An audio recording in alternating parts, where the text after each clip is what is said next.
川普、普丁双普通完了电话。我们昨天讲说，泽伦斯基收到好几个坏消息，但是现在更重磅的坏消息来了，就是呢，他还要邀请，就是川普要邀请普丁哦，就是俄罗斯重返 G7 吧。他说当初赶走普丁就是个错误啊。那他说希望这个我们7大工业国集团就能够再让普丁回来，让俄罗斯回来变成 G8， 像当年一样哦。而且暗示呢，就说，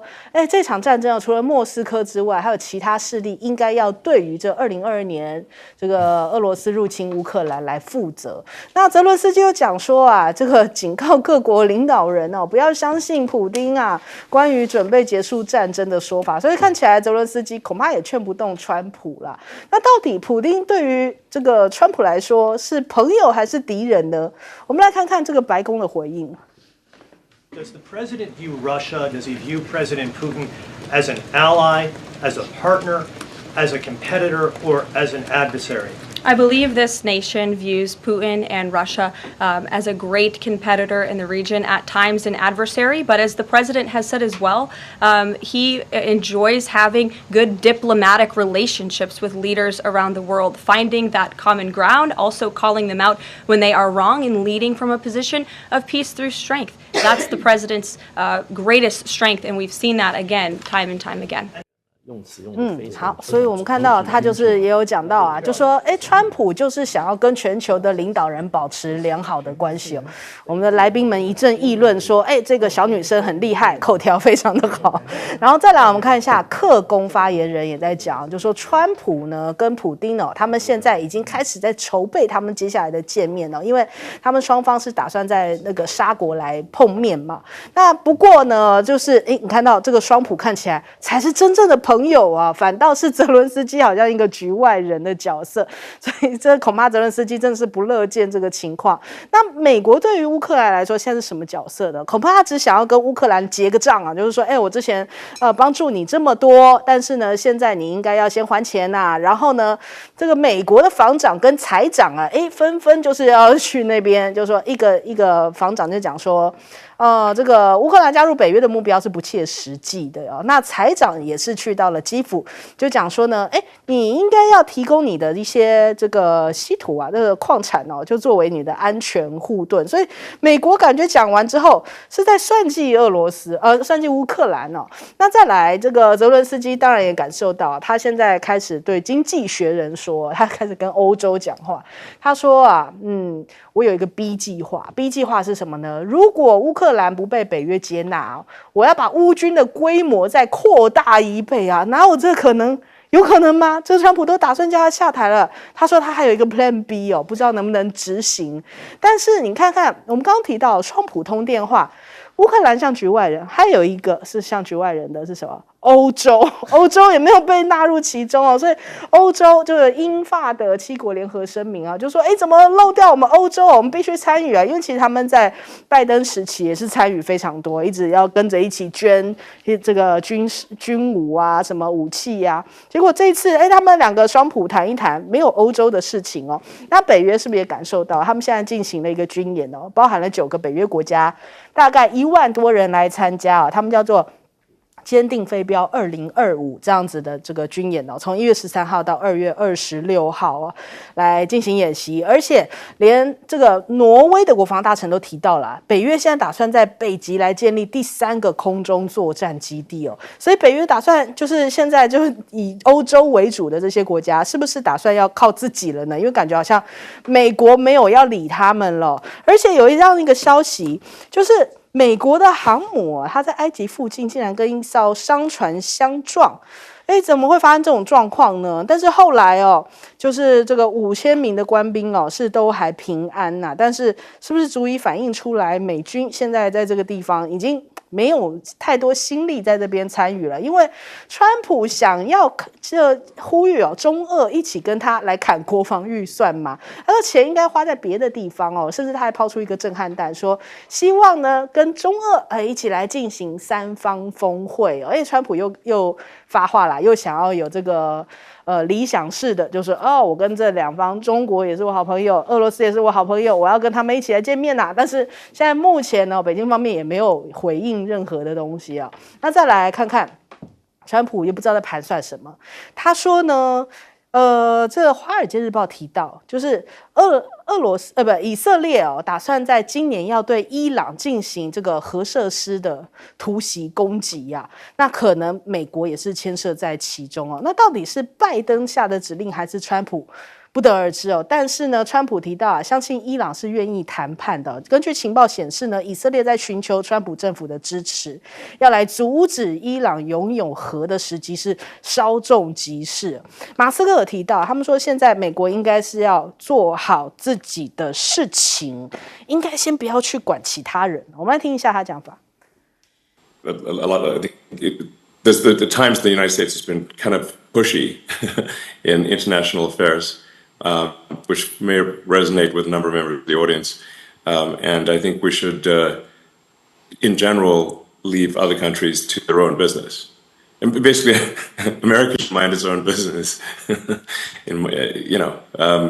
rather than push for regime change all over the place.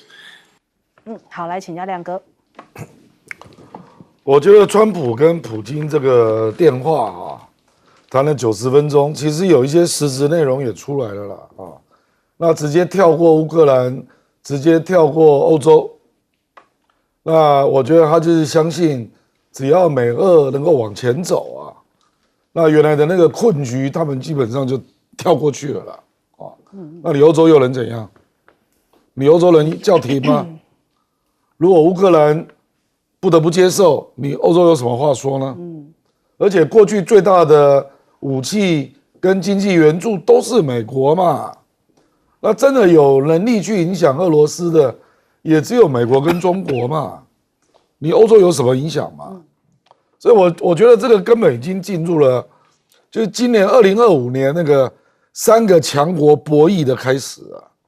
而且接下来都有正式安排，接下来美国跟俄罗斯就要在沙特阿拉伯进行谈判了。那接下来我们可能还会看到川普去访问中国然后接下来中国习近平要去访问莫斯科，5月9号时间就定了，要讨论2战80周年嘛。现在唯一不确定是5月9号川普要不要去不然你看这个整个一系列的安排都跟欧洲没有关系对，不是吗？那你欧洲人怎样？所以我的意思是说，川普事实上，而且他有谈出一些实质的东西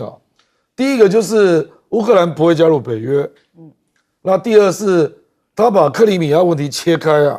他说他愿意承认克里米亚，然后要取消制裁，用承认克里米亚跟取消制裁来换取俄罗斯，你是不是可以只保留顿巴斯，其他地方你撤那当然俄罗斯没有回应可是我是说这种方案以前是没听过的，对，没有听过的因为取消制裁跟承认克里米亚这个都非常的严重那欧洲人当然会很感到震惊就说你如果这样就对俄罗斯取消制裁，那岂不是对他的侵略，那变成合法化了可是你注意看川普讲话，现在连俄罗斯侵略乌克兰都不讲了，他现在都改说乌克兰陷入战争，我们要协助他处理，现在连语言都改变了。好，来请教帅将军。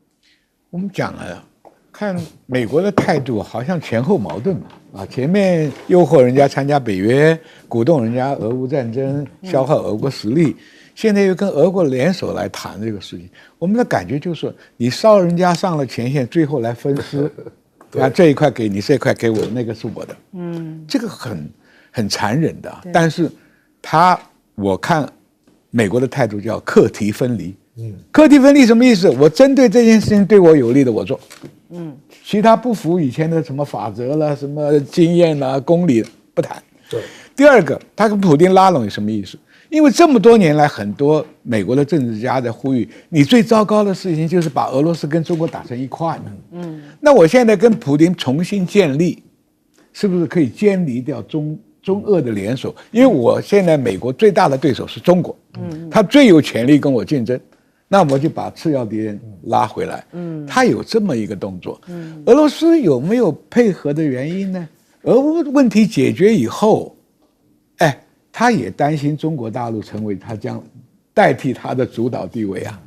因为欧洲已经刚刚亮哥讲的已经游离了嘛，那现在最有实力的3个国家嘛，3个国家的博弈就是你抢我的朋友，我抢你的朋友，我监理你的，因为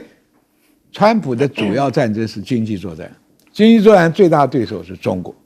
那对于核子问题啊，任何一个核子大国都不希望全世界有新的核子国家参加，所以以前不是有喊反核联盟嘛？那现在问题是，你美国要支持以色列，就不能让伊朗拥有核子武器。所以以色列也担心伊朗有了核子武器，就有跟我抗争的本钱。所以如果说美国不能压制伊朗停止核武的发展的话，以色列就可能出来动手，摧毁你的核子装备。这个对于每个国家为了自保所用的手段，不是你讲的什么公理了、什么规则了，它就是很现实看这个状况。如果美俄中同意伊朗不应该发展核武的话，那以色列还可以不讲话、不动手。如果说这个不行，他一定趁伊朗现在最弱的时候就下手。那毫无质疑。好，来请教介老师。那个其实川普的这个中东不就是说俄乌战争和平方案已经根本已经和盘托出了啦，对，就很清楚了。那第一个就是说乌克兰要还钱，那所以他的财长已经先头部队直接到基辅跟泽伦斯基要钱了，带了一个180页的计划，把那个乌克兰这个矿产分布图啊全部带去再分了。对，因为川普上一次记者会讲说，我美国出了350亿啊，我们都是怎么样？我们都是 grant， 也是 grant， 就是说我们就是赠与啊。他说人家欧洲给了1000亿，通通是 loan 什么都是贷款，贷款就是抵押还要还钱的。那现在川普要把美国3500亿啊，第一个转成贷款，然后要收回。然后未来他是可以把你你今天泽伦斯基我要变成军力2倍3倍可以啊，你拿钱来买，对，钱以后都是有代价，你不要在那边哈。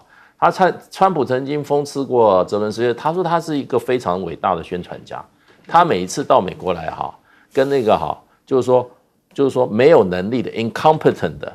拜登见面啊，都带了几百亿走。然后他是国际上非常有名的宣传家啊，那他现在就是第一个要钱，第二个呢，川普他自己嘴巴讲，他叫他的这个 Hexas 啊，他的国防部长在欧洲参加北约的峰会的时候啊，讲得很清楚，他就刚刚讲了，第一个失土那个这个他说不太可能，你最好放弃这个想法。也就是说，你俄乌要谈判，你那个土地也好，乌克兰想拿回来，你最好放弃这个想法，不太实际啊，不可能。第二个，加入北约他也讲得很清楚了，那个是 unrealistic，不切实际了。两个都是美国就是不支持嘛，对不对？然后呢，那记者就问川普说，那你到底你为什么要去促成这个和平？他说，因为这场战争是很莫名其妙的，太多人死了，我们要停止这种无谓的、没有任何意义的杀戮。他说死的这些年轻人，我们如果不停止的话，天天都有这些年轻人死在战场上。好，这个2次大战以后最大的一场怎么样？一场人间的一种杀戮。然后他说这个对这个乌克兰呢是一种极大的破坏。他讲的冠冕堂皇。对。所以呢，我觉得他的这个和盘托出了。第4个呢，维和部队战后的怎么样，战后停火后以怎么安排？他说由欧洲国家的军队加上英国也可以进去维和，可是不受到北约第5条有关就是说任何这个他的会员国军队遭攻击，就是全体会员遭攻击，他说不受这条规训，就是你们这些去的这些维和部队和北约无关，而且美国不会派1兵1卒到欧洲，这就是他现在的计划，已经讲得很清楚了。然后呢，对不起，泽伦斯基都是被告知，那更难堪的就是欧洲也是被告知。所以乌克兰输了全部，美国赢了所有。吃干抹净。我们先休息一下，广州马上回来。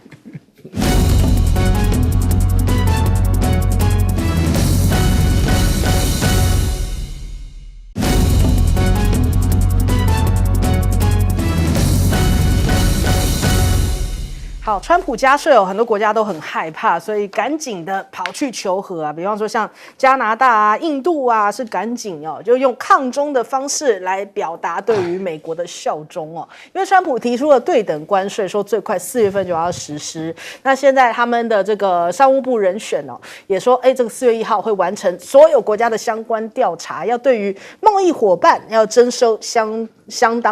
对的一个关税的税率那这个对等关税呢，美国媒体提到说，这会进一步打破全球贸易的规则加拿大当然很慌因为加拿大就是第一波被点名的嘛。现在加拿大13个省组团，但看起来杜鲁道因为又得罪他嘛，不是偷偷讲坏话还被录下来嘛，省长们自己组团去了，就是去到了美国求饶，然后他们讲说，我们这个中国才是敌人我们一定要站在同一边所以这个彭博社就报道，这个加拿大的省长团到美国传递讯息，和我们做生意，我们帮助美国与中国竞争要开始求和那川普还发文，他就说对等关税上堂会见莫迪莫迪之前他就已经公布了这个计划了，但是看起来好像并没有因为这个会面然后就饶过印度印度说这个他们也释放说我是在你这边未来6个月会对中国大陆的钢铁产品来征收15%到25%的临时关税。哇，连印度都加入，好像一起这个围剿中国大陆的行列就代表说我是美国你这一队的。那再来看看这个中国大陆的态势因为川普不断的在那边上蹿下跳，说要对中国大陆一下60%，一下20%，一下10%，然后释放那么多讯息，然后一直在讲说我会在24小时之内跟习近平通电话，可是一直迟没有大陆都采取一个冷处理的方式。那现在纽时就讲这个习近平的态度就是表明我不会被你的关税吓到就是他讲了半天都没有跟他真的通电话所以纽时讲说，因为习近平不急于与川普热线，试图呢就是向川普以及这个中国人民来表明他是不会被关税给吓到了。那对于这个川习热线呢，其实川普释放出来的是相互矛盾的讯号，因为他3号的时候讲说两人未来在24小时之内就会通话，后来又改口说不急于通话。那最近呢又被专访的时候又讲说有通过话，可是也没有得到任何的证实反倒是大陆方面就讲说在川普上任之后是没有通过电话的，就直接打脸了川普。所以看起来川普想要2-3下搞定中国大陆没有那么简单。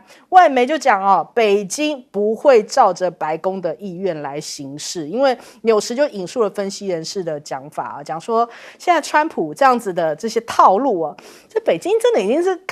看习惯了，你上一次还陪着你玩一下，这一次中国大陆早就已经做好了万全的准备你制裁我什么我就立刻精准打击反击了嘛。那这样子挥舞着关税大棒，大陆的驻美大使谢峰给他一段话，就说呢，这叫损人害己你美国是挡不住我们中国的发展的这样子打下去，关税战、贸易战都解决不了问题更不要说还有科技战科技战现在中国大陆释放出来的种种好消息，比方说像 DeepSeek 也好，或者是说软实力在电影产业现在也大家看到说哇，中国大陆的电影哪吒那么受到欢迎。昨天的好消息是说哪吒已经在票房上面突破了100亿。那在微博上面大家看哪吒的这个官方他写了100个谢谢，就是因为创下了100亿的票房这也算是刷新了中国大陆在这个票房史上的一个记录那他们甚至讲说这个算是中国影史上首支100亿片的诞生不仅央视特别作图说中国最牛的小孩火遍全球也讲说现在中国电影特效被群嘲的时代真的是过去了。因为这一次大家看到这个哪吒里面的电影特效是非常多中国大陆的这个电影动画的一些相关的团队在制作的，让大家看到说哇，这真的是一个电影跟科技结合的一个软实力的展现那你看看他这个微博热搜也讲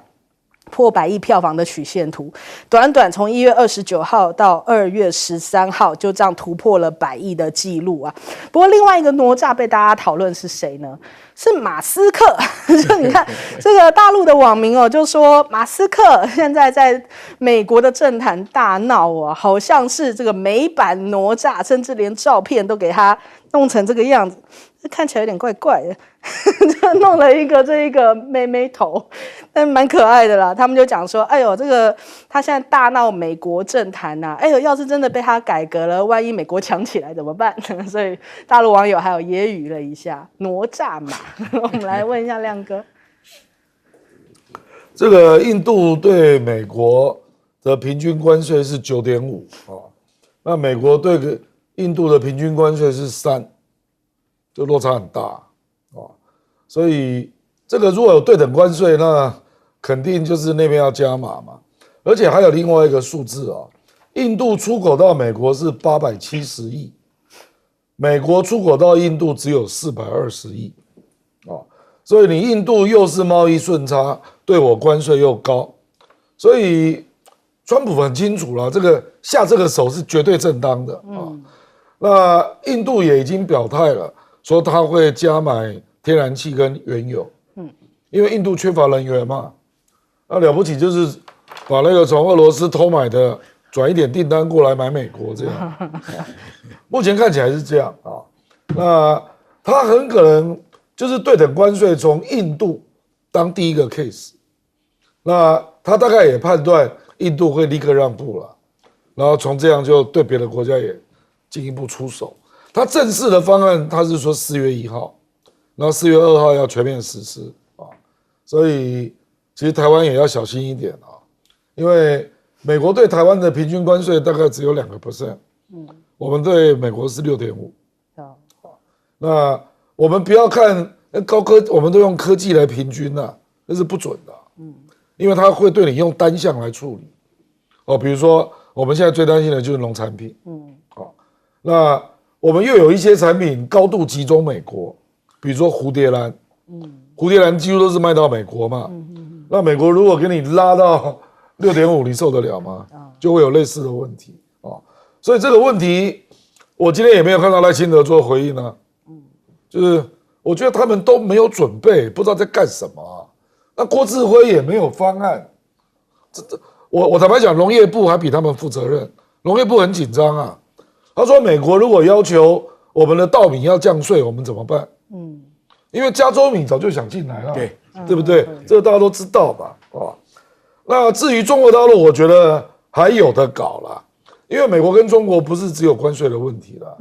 他们是全面的啦。对，那我觉得中国大陆反正就是你来我就反制，那接下来看你怎么弄。我觉得中国大陆有这个底气跟耐心啊，中国大陆会比较像欧盟，欧盟也会这样。那全世界。我估计大概只有中国跟欧盟可以跟他一直杠了，那其他国家我看一定要提出方案，不然川普这个人是没有把任何国家放在眼里。好，来请教介老师。其实川普今天他这个记者会，他签署这个所谓的就是说对等贸易这个关税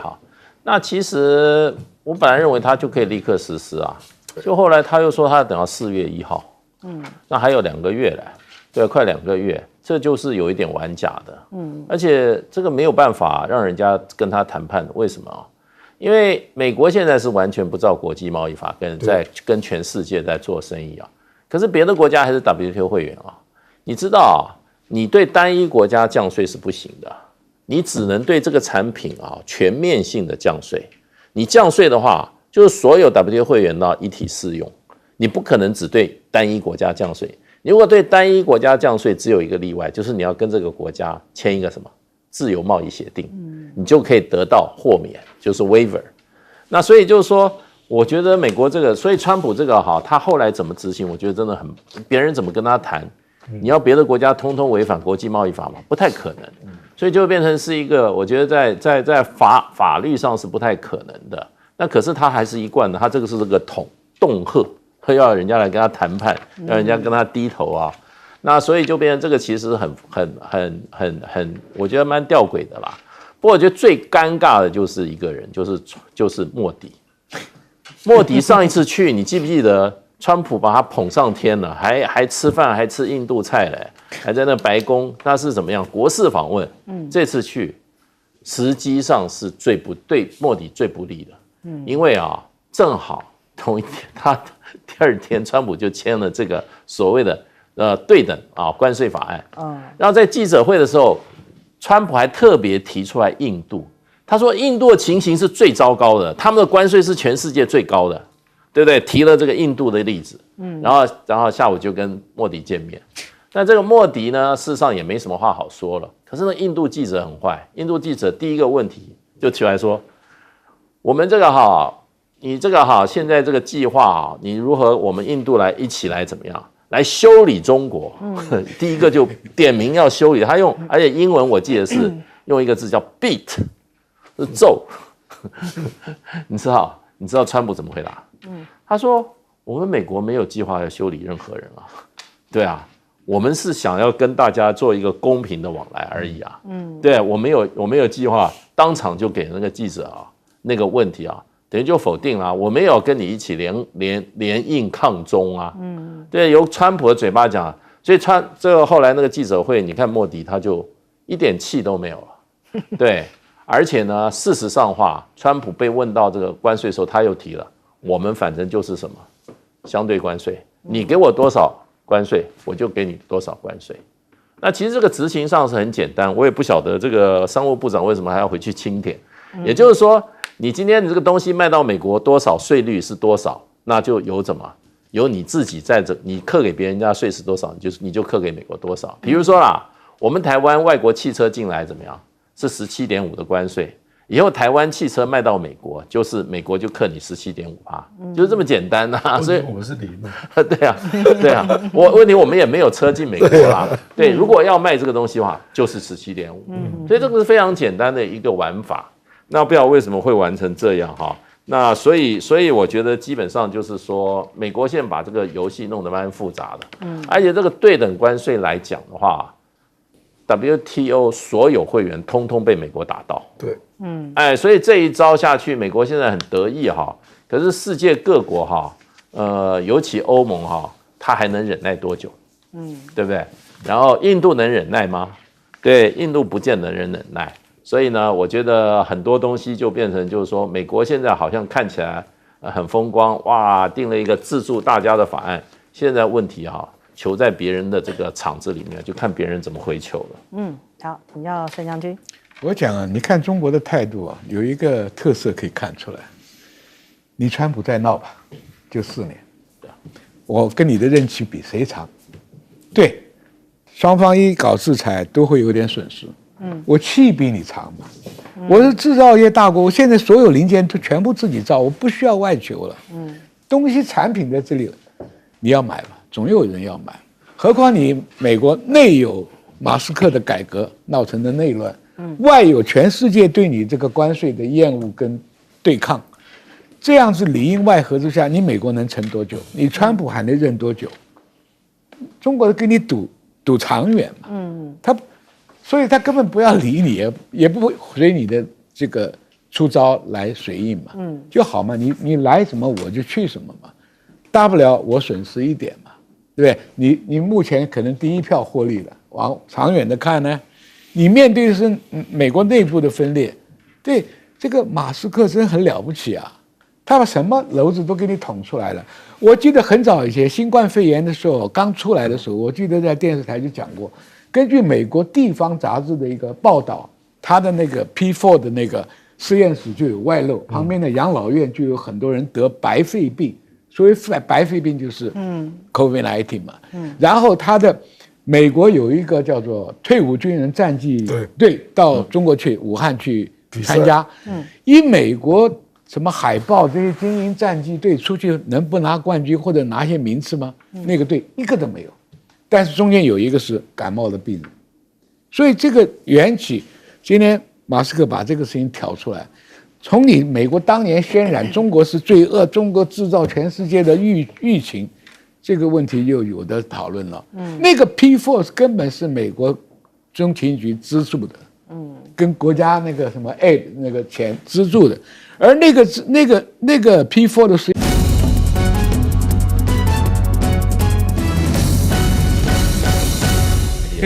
欢迎收看新闻大白话，我是主持人翟轩，马上欢迎一下这个阶段加入我们讨论来宾，退役中将帅化明。主持人好，各位观众大家好。耶鲁政治学博士郭正亮，大家平安。前大使谢文吉。翟轩好，各位朋友大家好。好，刚刚有最快的一个讯息啊，怎么说呢？赖清德真的是不是看到川普的威胁来了？今天大动作举办了这个国安会议啊，说是要应对川普针对台湾的一些关税啊。他现在宣布呢，要扩大对美投资采购，说是促进双边贸易的平衡。主要就是因为我们台湾卖给美国太多东西啊，促进平衡的意思就是我们也要买很多美国的东西哦。所以他就说啊，这个现在政府正在启动相关的规划，由行政院来全面盘点美台贸易合作的机会，未来将会透过双方紧密的合作，扩大对于美国投资采购。所以呢，还有包含了国防，他就说要落实全社会的防卫韧性哦，国防预算将要达到 GDP 3%的目标。哇，这个已经开出了这样的支票哦。那主要就是因为现在川普发文讲说要让美国再次伟大，重头戏来啦。他对于自己过去3个礼拜哦做的事情非常的满意。他说，也许过去3周是有史以来最棒的哦，但今天可是重头戏就是对等关税啊，让美国再次伟大。对等关税会影响到台湾哦，所以他也特别点名了台湾。他说啊，台湾是抢走了晶片生意，如果不回来，就是说晶片生意不回到美国的话，如果不把生意带回来，我会很不高兴啊！已经是直接对着台湾讲，就说你要让我高兴一点，不然我对你很不高兴。那赖清德立刻是不是马上要给予说啊，我们要加大投资采购，有点跪下去的感觉哦。那这个川普政府也要改变晶片法的条件。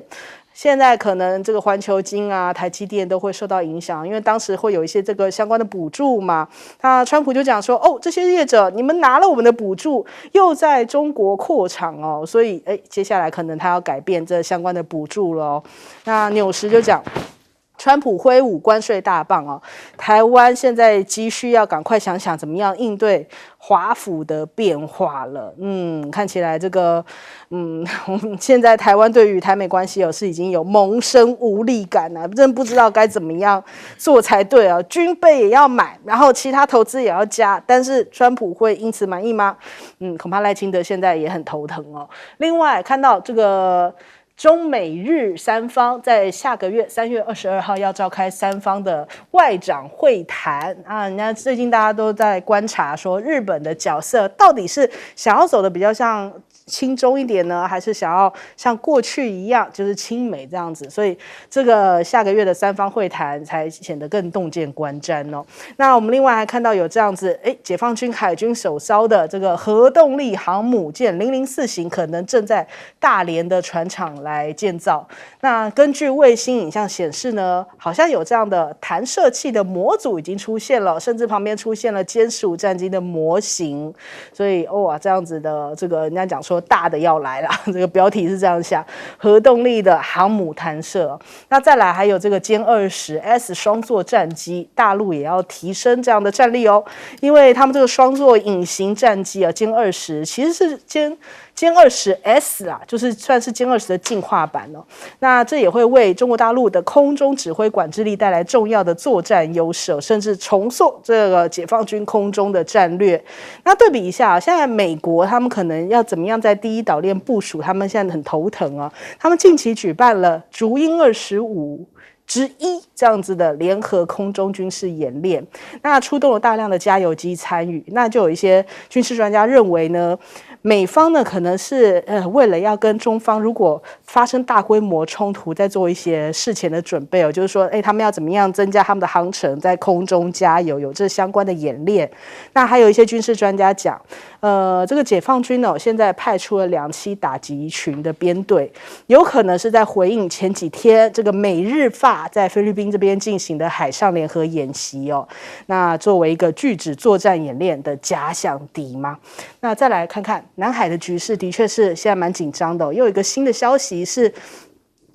中国大陆的战机释放信号弹。歼16跟这个澳洲的 P8 侦察机哦，这个根据报道讲说这个他们一度距离不到30米哦，因为这个歼16就到这个国际空域这边来释放照明弹，那当时这个澳洲的军机呢跟它距离非常的接近，中国大陆的外交部就讲说澳洲应该要停止侵权挑衅，那澳洲也向北京提出了抗议，就说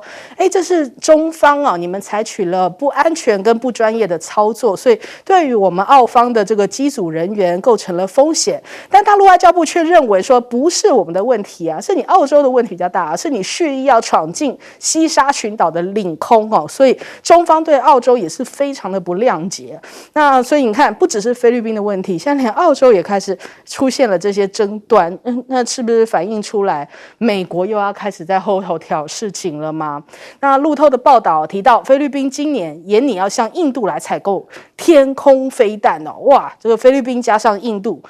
这算是什么样的一个组合呢？那他们说这个是新德里跟马尼拉之间第2笔重大军备的出口合约那菲律宾的参谋长他就信心满满他就说这个我们就可以加强我们的军事现代化啦，要来对抗中国大陆行吗？我们来问一下亮哥怎么看？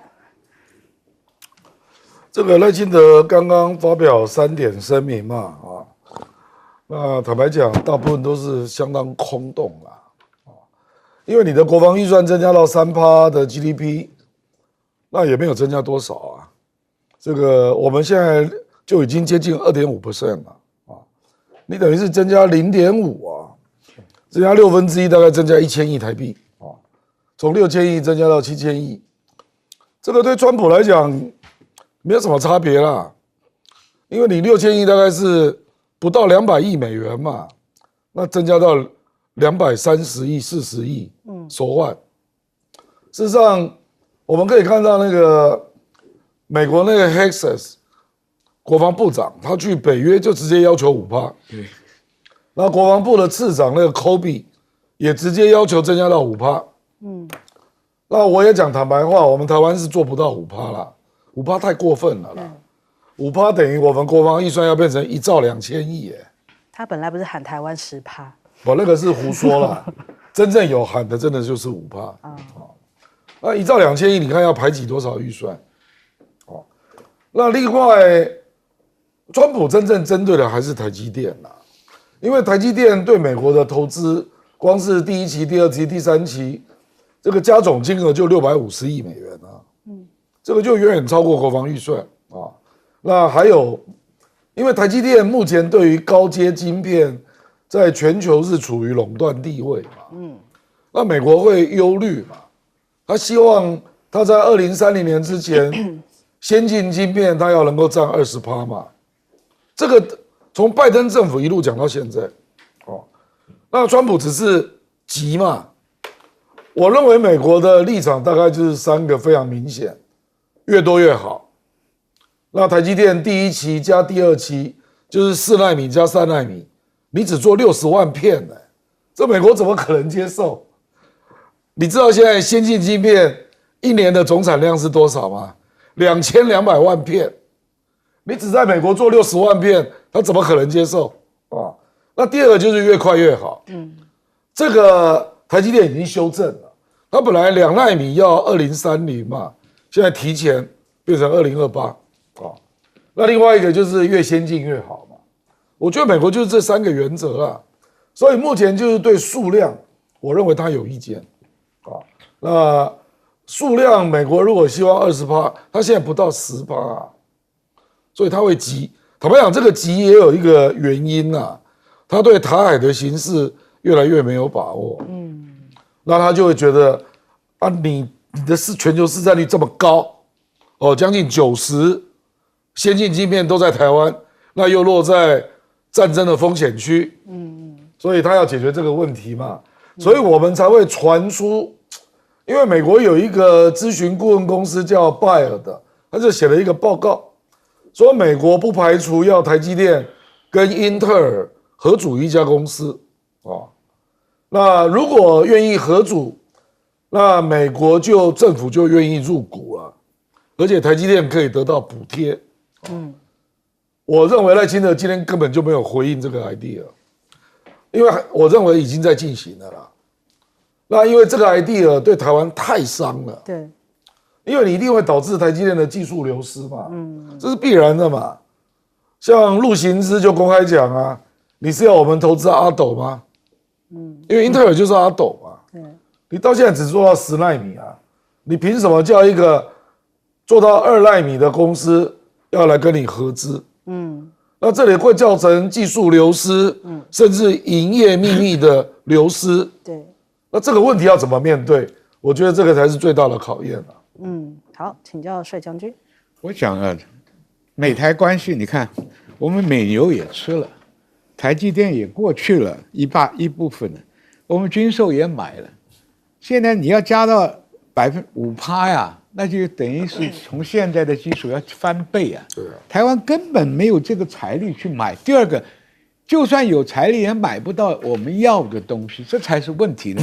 这3个条件来讲，我们的国防经费不可能到5%，因为我们怎么算呢？到3%都很困难。第二个，这个台积电去，他讲的好听点是投资英特尔，你换句话说是被英特尔控制下面，你台积电在做实体的工作嘛，英特尔做不了嘛。那换句话，台积电的这个晶片去了，它很多上下游的串联的这个相关工厂是不是也要拉去呢？你产量要增加，不是靠台积电的一个单纯的一个厂嘛？那台湾现有的能够赚钱的金鸡母全部挖光了，台湾的经济怎么办？那国防支出又这么大，然后我们被糟蹋成这个样子，然后他又不保障你的安全，就好像那个你家里失火，消防队员来救火，他不开水龙头，只把你家贵重东西搬走，这不就这个味道吗？搬不走的还让你烧掉，免得被中国利用嘛。他不是还以前有个结论吗？台积电搬不完的话，就把它炸掉。就是中国自古以来讲的叫焦土政策，对中国大陆就是焦土嘛。所以台湾被用到这个程度啊，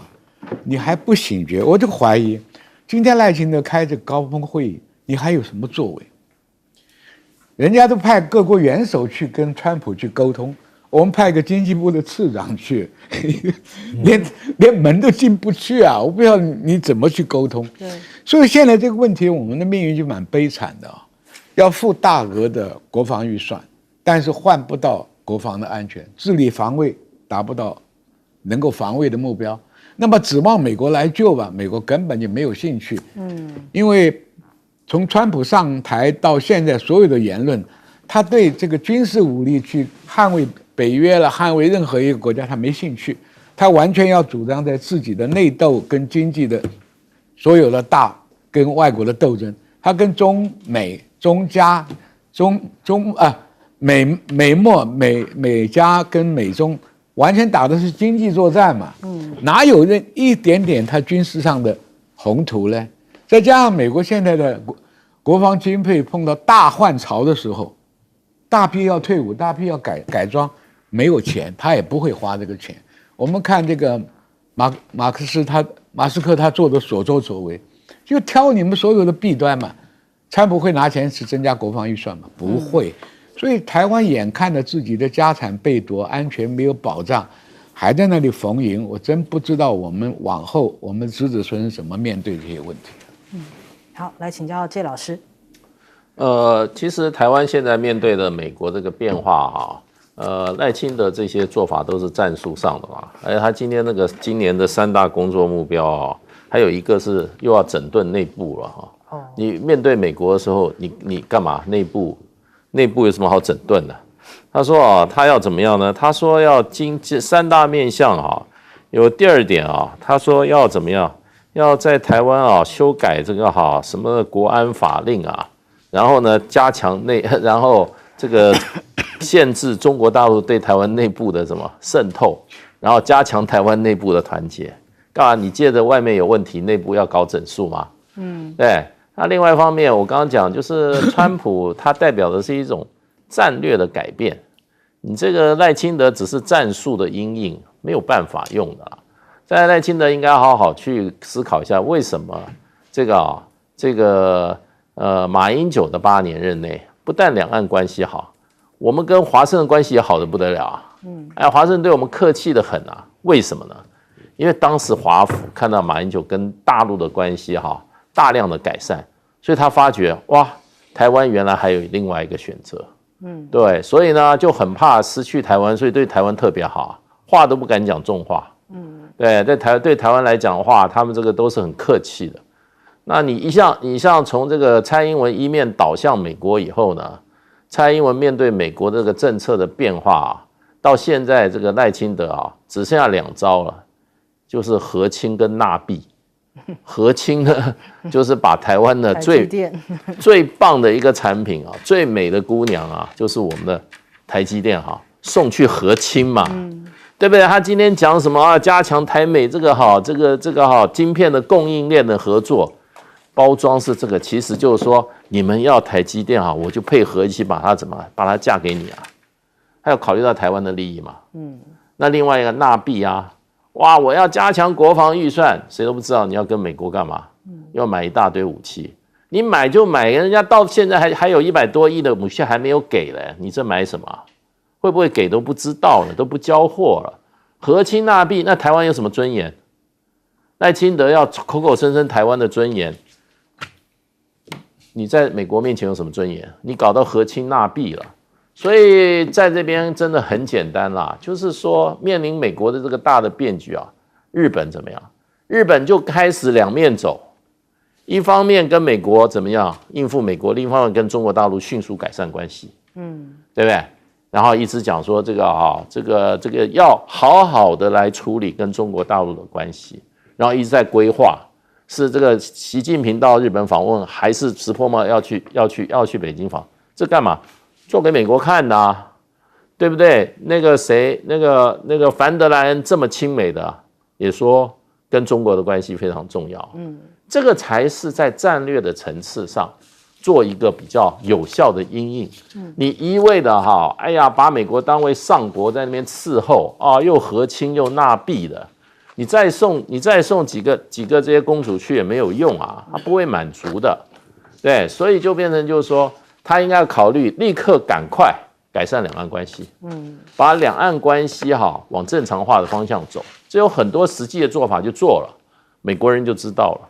然后你逼台湾太紧的话，你就把台湾推到大陆这一边，这才是有效能够吓阻川普的对台湾的这种野望。这才是在跟这个国际政治的一种正统的玩法。像这个担心台独政权就垮了。对那台湾还在台独政权垮，如果台湾还在的话，那就要把台湾保住他在乎吗？他在乎吗？台湾在不在？他在乎吗？我假设他很爱台湾吗？捞宝就走人他更爱政权更爱政权的爷爷有一天算一天。那我们这个是不是算是对牛弹琴？对。好，我们先休息一下，广告之后马上回来。